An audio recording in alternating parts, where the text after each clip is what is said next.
the basic requirements for the system to work is that it needs to, be able to detect the ambient light and to be able to detect motion. So we're detecting light using the photoresistor and the motion using the rangefinder. The interfaces we use, the photoresistors are connected to the Arduino via the analog digital converter.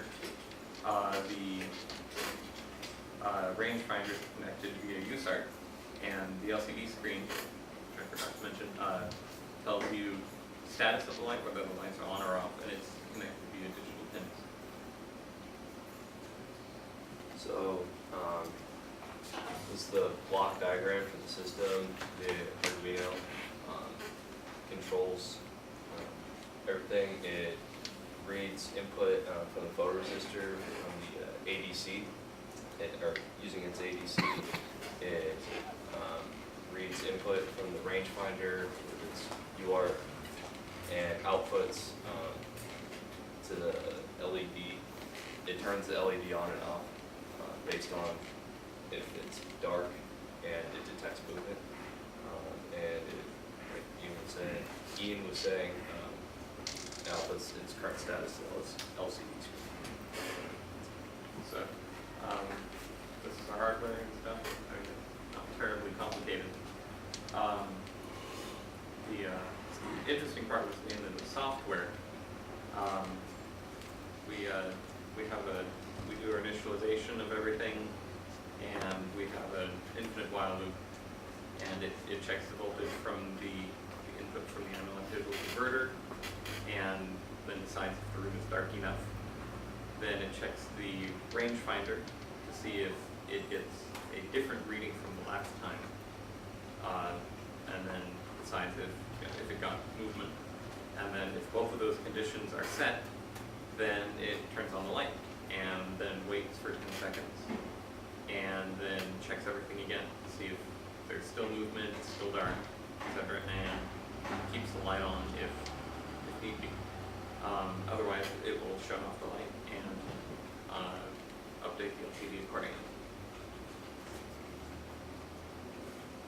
So, some issues that we ran into integrating the system and testing it were just deciding what to do, how to map the hardware to all the pins. The rangefinder has two different modes. It was able to output via analog and UART. So our initial thought was to just input the analog from the rangefinder to the ADC on the Arduino. That proved to be pretty troublesome because we were also reading in analog values from the photoresistor, and it was just hard to get those to work together. So we ended up using the UART output function on the rangefinder and reading the difference between if it's a different range value from the previously checked one. And another issue we ran into was that the rangefinder is finicky at sometimes.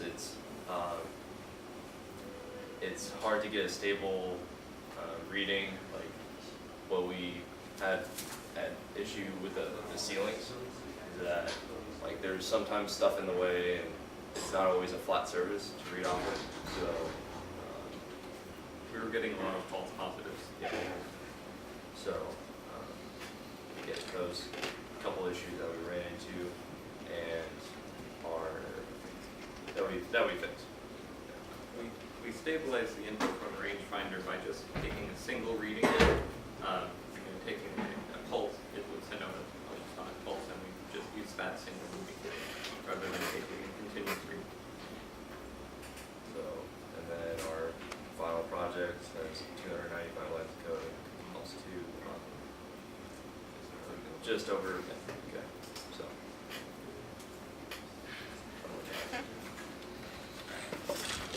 Sure.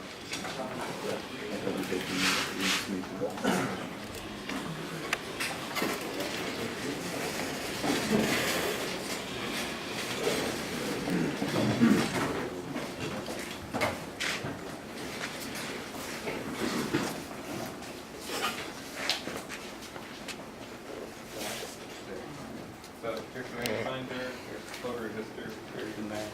Here's the LCD. It currently says lights off. So as you see, we have some light here, and there's motion, but the LED isn't turning on. Here, it's dark, and there's no motion, and the LED isn't turning on. So then we have motion. We have motion. Is the switch on? The switch is on. Can you program it again? Yeah, I'll put it in. Let me flip the switch.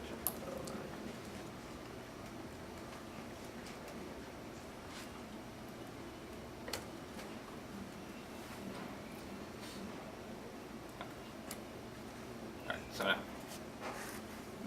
it's dark and there's motion and the light turns on. Then it sits for 20 seconds and then the light will turn off, and because it reads that it's light and there's no motion. Yeah. An LCD changes to say room light is on. So, Yep. Yeah. So this application, an application for this would be like in an office building, office lighting. An office building would see that, since if nobody's moving, then obviously nobody's in here at like 12 o'clock at night, so it would just automatically save power that way. Another application that we thought of is for finding a light switch in a dark room. You could use this exact setup, and someone walks into a dark room and needs to find the lights. It would detect motion and turn on the light near the switch. So, and yeah, that's it. What is your switch they're controlling? The switch, we found it annoying to have to unplug the RX Nice. every single time we program, so we just flip the switch to disconnect the rangefinder USART pin. Oh, really? Good.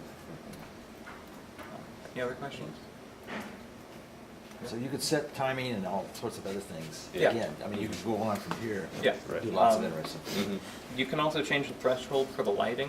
Mhm. We have it set pretty high, so it has to be pretty dark because this is sort of a dark room and we're, again, getting false positives.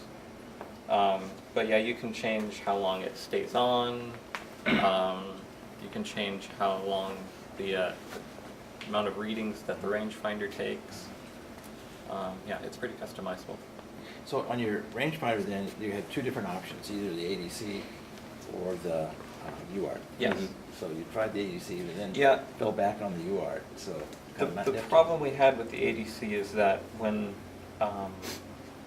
you had the two, you had to switch which port you were reading, Sure. and that was never very Okay. stable.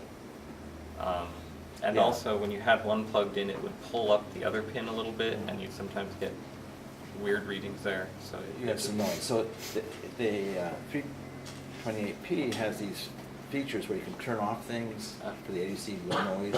But again, that takes time to work through all the specs Yeah. and get all that stuff worked out. And you have to go into the details of, what happens when you turn one pin off and put the Yeah. other pin, the multiplexing.